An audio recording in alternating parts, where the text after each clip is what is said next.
2019. Last year, we sold a boatload of popcorn, which is why I'm here. I'm not expecting anyone to try and chase this number. If you want to, though, I will do everything I can to help you beat it, because I really do believe in popcorn as the best way to fund our scouting program. With that being said, though, I think there's some great ideas that you might be able to pull into your sale along the ideas of the ideal year of scouting and how to pay for that. So I'm going to jump right into it. Teamwork. We're a brand new pack. We've emphasized teamwork every day. Teamwork makes the dream work has actually become kind of our pack motto. It's on our Class B shirts. We put teamwork in everything we do. Most importantly, though, popcorn. Everyone knows the obvious benefits of teamwork. You have shared ideas, shared efforts. But I think teamwork is uniquely important for popcorn because it's going to guarantee the long-term success of your unit. You know, our team had bear, wolf, and some tiger leaders. Okay, my son was a bear. We're now Weeblos as of 2 weeks ago. He has less than 2 years left in the program. By the time he and I bridge out, there's going to be a whole group of people that can run this sale without me because they've done it before. We're going to grow that team every year. Last year we had 4 people.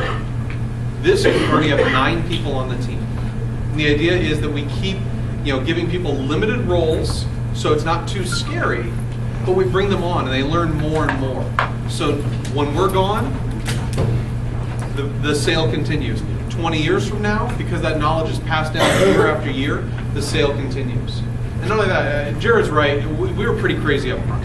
I wanted to beat that number, whatever that all-time number was.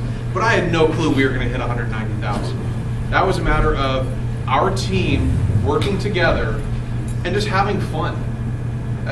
We really did have fun with this sale. We were able to scale it far more than we ever imagined. Now, once we had our team, we all went out to dinner and we started planning. And we were a brand new pack. Our Cub Master was the visionary. She had half a dozen campouts, day trips and hikes and drive-ins and blue and gold and Christmas party and Pinewood, all this stuff. I'm more of the math guy, so I started adding all of this up. Paying for recharter and Boys Life and advancements and awards and all these campouts and all this. The Pinewood, we didn't even have a Pinewood Derby track, so we had to buy that. I figured it was going to cost us somewhere between $300 and $350 per scout just to run the program for the year. But our popcorn team decided we were going to pay for all of that just with the popcorn sale. We just needed every scout to sell $1,000. No big deal. When I approached our district colonel, that's the response I got. Everyone laughed at us, and I get it, because it's a pretty crazy goal. And to do it, we realized we're going to have to build the right plan and the right system, because we're only going to get so many hours out of our scouts for this fundraiser. We need to make them as effective as possible. And our plan centered around show and sells, our storefront sales. Over 90% of our sales came from storefronts. And I'm a big fan for a lot of reasons, but first and foremost, they're scalable. If you want to sell more popcorn, you just work more shifts. And that may mean more days of the week or more hours of the day or more stores, but you can scale it up. Now, I've talked with a lot of units that traditionally sell on, say, the first 3 weekends, because your sales are going to be the highest those first 3 weekends, right? But we sell every day of the week from the first day to the last day, because with our system, as long as the last shift, even if it's on a Tuesday evening, we can make it financially make sense. We'll work it because the scout is generating enough revenue for the pack to justify their time. And we found that when we're selling on weekdays, generally it's a whole new group of customers, because there's a lot of people that hate shopping on the weekends with the crowds. So when you're selling on weekdays, you're finding those customers that never see the tables on the weekends. Now, we sell with 1 scout and 1 parent per shift. Each of our shifts is 2 hours long, and we averaged right around $250 per shift in sales. And I've talked with a lot of units that traditionally sell with 2, 3, 4, or more scouts per shift, and they almost always outsell us on a per shift basis. But the key is per scout hour. Because I can take 4 scouts and put them on the table, and they might sell $500 or $600 in popcorn, and that's great. But you take those same 4 scouts, put them at 4 different tables, different days of the week, time of the day, it doesn't matter. But you separate them, they're going to average $250 per shift. That's $1,000. You're doubling your sales without asking for any more hours out of your scouts. And that's key, just one of the ways we maximize the revenue per hour that our scouts give us. And another way we do that is through training. Our team offered training at our kickoffs, but we also split up and we went to 2 den meetings for every day. We started off just answering any questions the parents had, because they will. And you coach them through it. We give them tips on how to coach their scouts. You know, my son was super shy and I bribed him with Skittles.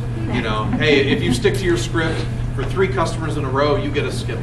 You know, by our 2nd or 3rd shift, he was down to, okay, you know, maybe every 10 customers in a row you get a Skittle, because otherwise he'd just be on a crazy sugar. We give them these tips. And then we work with the scouts. Have every scout come up with a script that feels natural to them. There's a few sample scripts out there, and I'm happy to make some resources available, but the idea is the scouts need it to feel natural. So you let them customize it a little bit, practice it, memorize it, and then break them up into groups and do role plays. You know, you guys are buyers, you guys are sellers, have at it. And then we coach the buyers, like, you don't say yes every time, you say no, and give them different ways to say no. And then they trade. The idea is every scout has done this enough to where they've got a script they know to wear their uniform for the shifts, and when they get told no, they've heard it before in every different way. So they have that self-confidence when they're out there. And then we focus on presentation. If you think about it, we are selling a premium food product. It is most definitely a premium price. This is a fundraiser after all. So the presentation needs to match. We use a nice vinyl banner that is Velcroed to the table. Because when you tape it, by the 5th time you pull that tape off, you've got a black stripe of the old glue and dirt across the top of your banner. The Velcro on the back keeps it looking clean for years. And we're able to use these. The Velcro is so strong, we bring them on campouts and things like that. It looks phenomenal. We bought tablecloths on Amazon. They were $9, $10 a piece. But that way, when someone inevitably spills their soda or their Starbucks on the table, it's not staining the table. It's a tablecloth that we can wash and handle. We set up one of these tables in my front room, so whenever someone picked up popcorn, they could see exactly how it looked. We had the popcorn arranged by price, so it's easier for the scout and the customer to sort through it. And then we even taught the scouts how to fluff up the popcorn. Because if you notice, when you open up the case, the popcorn is settled and the bags are a little smushed.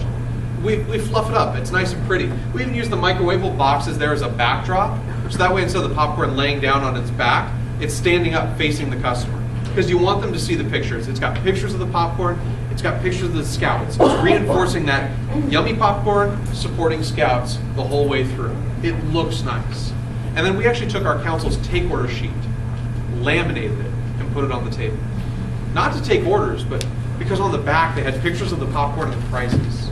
So if your scout forgets a price, they've got a reference point. But just importantly, if you've got a tiger out there and they're shy, and they're maybe talking really softly, or they're mumbling, you know, it's a point for the customer to reference and figure out what's happening, because they want to help the scout sell them popcorn. And if you give them the tool where the customer can reference this menu and the prices, they'll say, "Oh, do you have a, you know, caramel corn?" Yeah, and then they point out, it helps facilitate the sale, so that way the customer can buy and the scout can get back to bringing someone else on. My favorite thing about show and sells, though, is the ability to recruit at the table. We were a brand new unit, started June of last year. We needed scouts, so we recruited at our tables. When a family came up to the table, I trained my parents, said, don't just sell them popcorn, but ask, are your kids in scouts? And then we'd share personal stories. I'd always talk about my council's Adventure Weekend Campground, because this thing is amazing.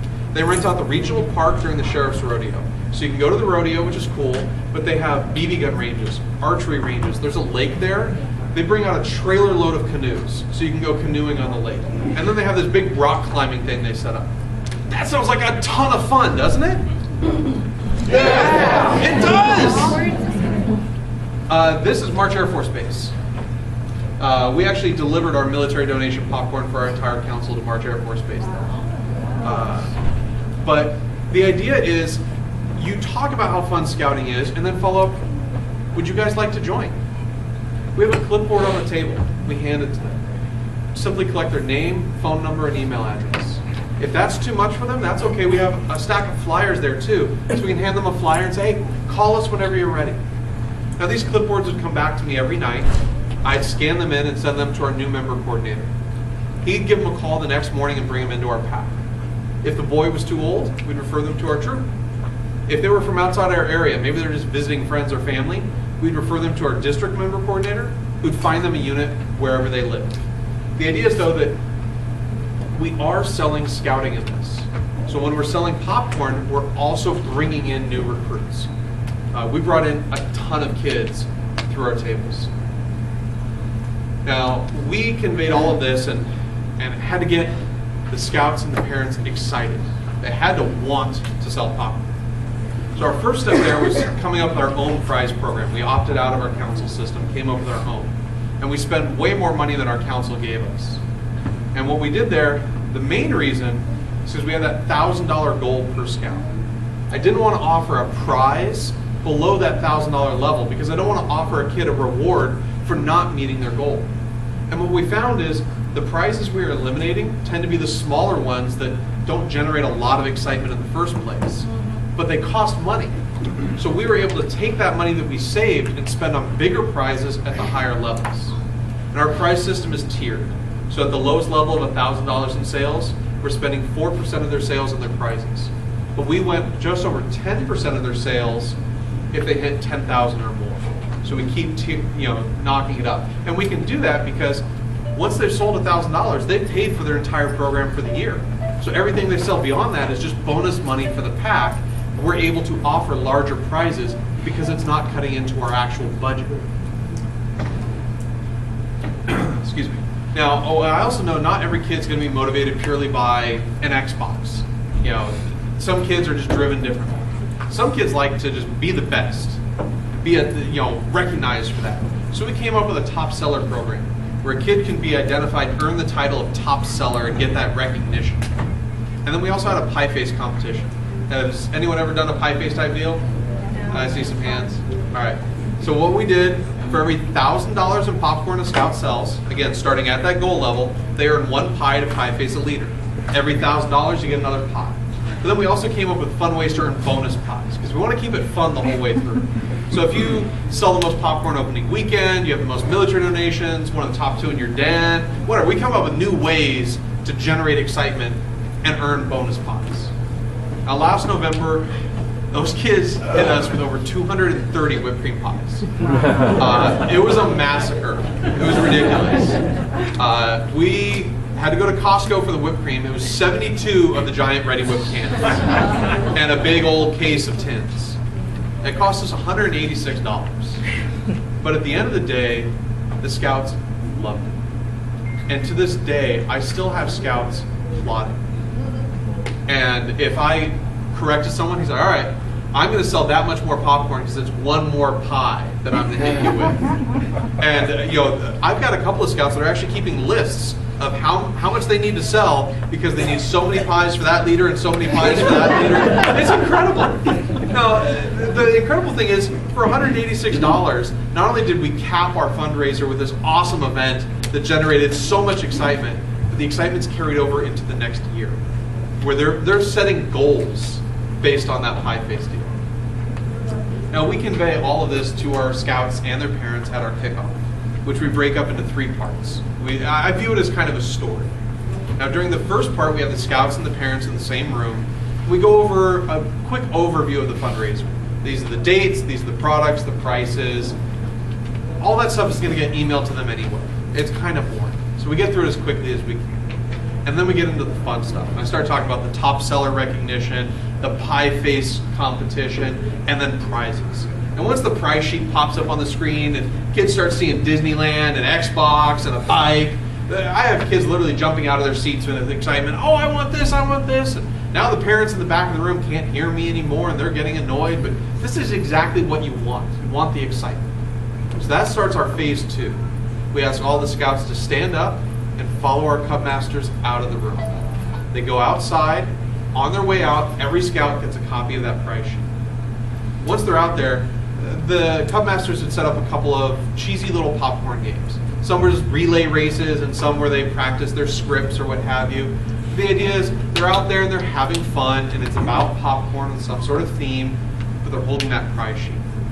While they're waiting their turn to play the game, they're looking at the prize sheet, they're talking with their friends. What do you want? I want this, I want that. And we had a couple of leaders out there with a big poster board and a marker, and they went up to every single scout, asked that scout's name, let's say it's little Johnny, write Johnny's name on that poster board.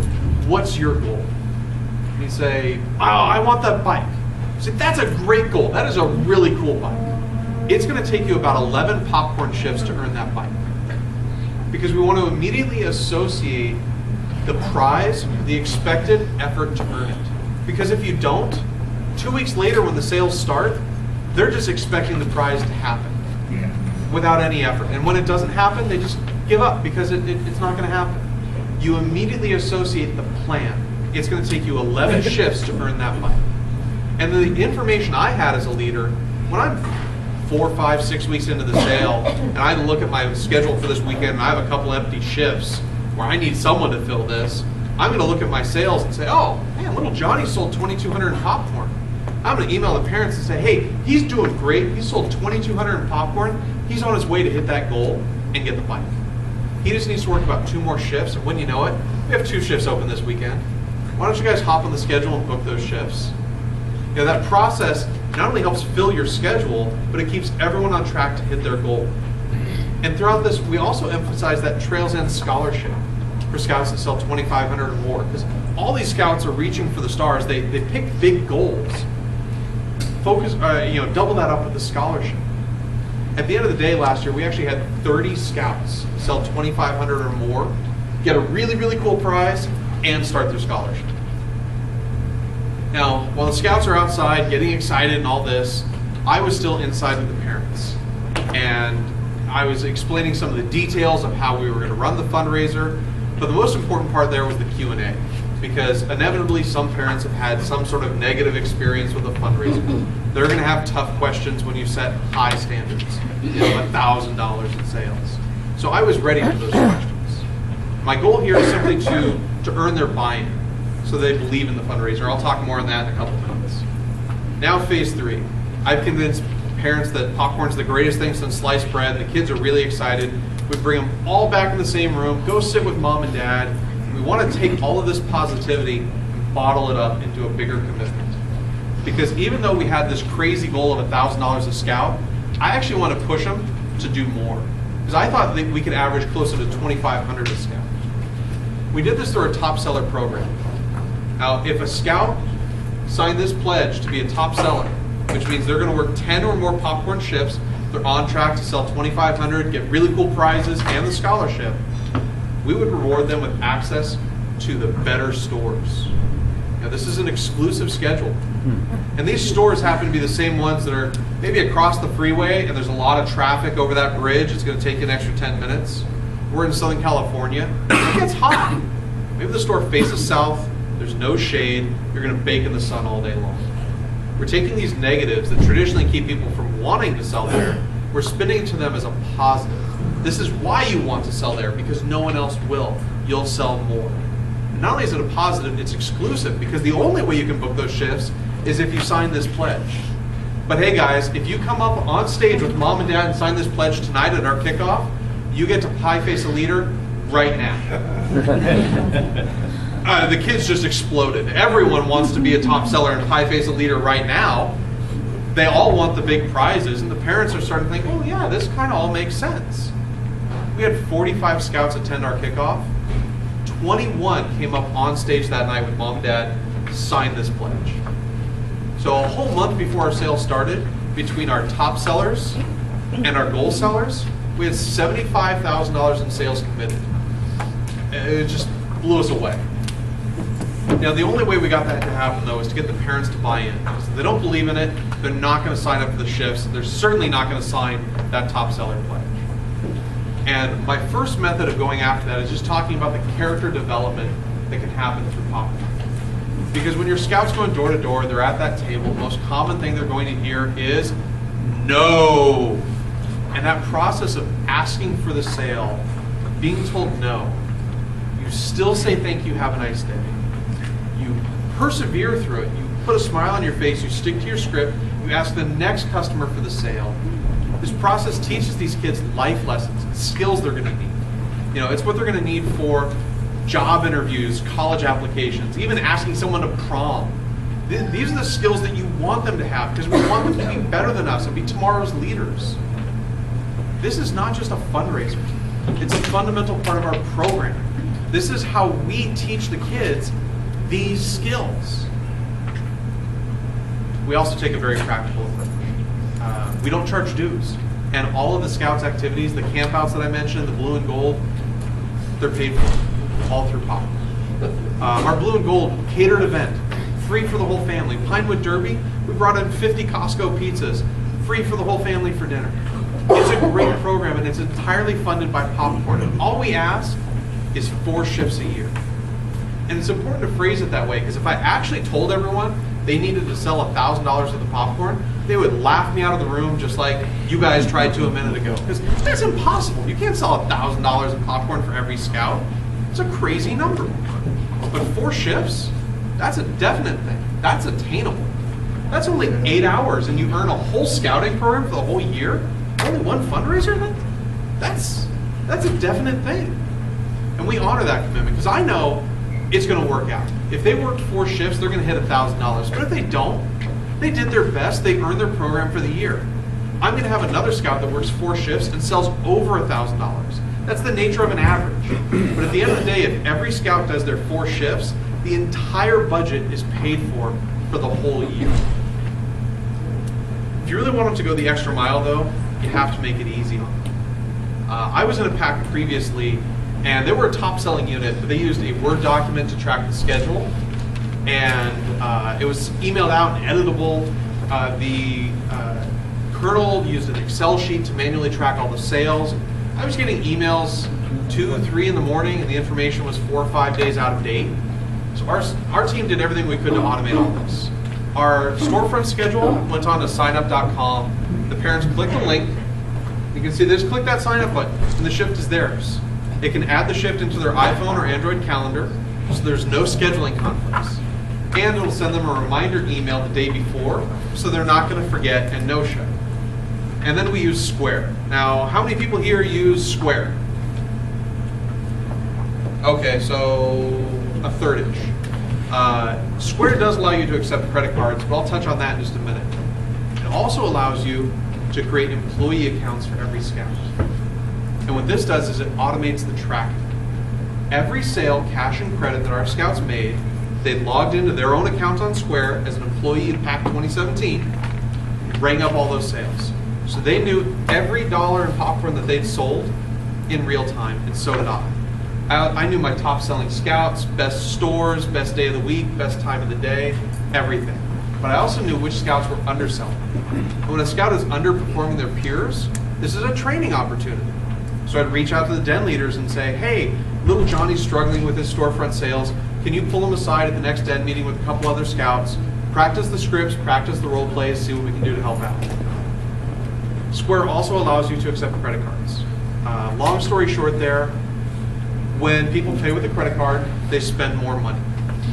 Studies say 18 to 20-some% more. So the larger sale size is going to more than offset any fees you have to pay. But more importantly, it's an amazing tool for the scouts. Because when someone doesn't want to buy popcorn, they don't say no. That's mean and confrontational. They come up with an excuse, an objection. And the most common one is, I don't have any cash. We don't advertise that we take credit cards because we want to set people up for this. They say, I don't have any cash. And our scouts say, oh, that's okay, we take credit cards. And now this person is, they either have to come up with a new excuse and say, oh, well, I don't have my credit cards. Or they just come back to the table and they buy something. Yeah. And a surprising number actually end up paying cash because they had the cash the whole time. That was just their go-to excuse. So when someone doesn't have the cash, accepting credit cards allows you to, facilitate that sale. But you'll even grow your cash sales by accepting credit cards. Our goal through all of this is just to make it as easy as possible on the parents because, who here has kind of a top seller in their unit? The scout that goes the extra mile.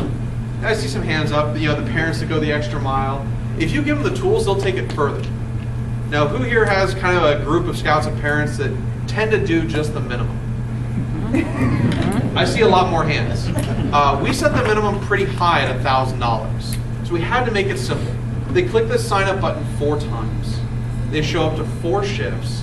The entire year of scouting is paid for. They've, by accident, done $1,000 in popcorn sales. If you look at the end results, we started our pack as a splinter of an existing unit. We started with 33 scouts. We're actually at 110 today. We just got a new recruit. Mostly recruited through our popcorn sales, because we're at our tables, we're in front of our community, we're advertising scouting. Our scouts earned their program, so our attendance is up at all of our events because it's no longer a financial consideration. They've already paid for it through their efforts. So when we go out to scout nights at baseball games and things like that, we tend to be the largest unit there because everyone goes. They believe in it. It's built this team mentality into the unit. Scout growth. I've had parents tell me they see differences in their kids, but what even blows me away is I've had parents tell me that teachers have seen a difference. The little Johnny always sat in the back of the class looking down and never talking. Suddenly he's raising his hand. What changed? Popcorn. Silly as it sounds, popcorn. They learn these skills in popcorn. And then we invest in our program. I mean, the Pinewood Derby track, we've got a shed, first aid kits and radios and speaker systems so that people can hear us when we're out at the parks and all sorts of great stuff. We can sponsor scouts if they can't afford a uniform because of financial needs. I don't want personal finances to get in the way of scouting, because scouting's done amazing things for my son. He's grown incredibly in just 2 years. And then for me as well, I've met friends for life through this scouting program. And I don't want finances to be a barrier, but the last line there, between our growth, we also referred over 50 scouts to other units. There's now 100 kids in the scouting program because they saw us at those tables. That's the part I really, really like. You know, because we're spreading that message of scouting and sharing it with more people. Now my last slide here has my contact information. So if you want any help, have any questions, want to share ideas back and forth, you can reach out to me at any time. Trails End has been kind enough to give me one of their email addresses just so I can not blow up my own email box. That is my cell phone number. Feel free to call, email, text. Ideally, not at 3 a.m. That's only happened once. And then, do we have time for Q&A? No.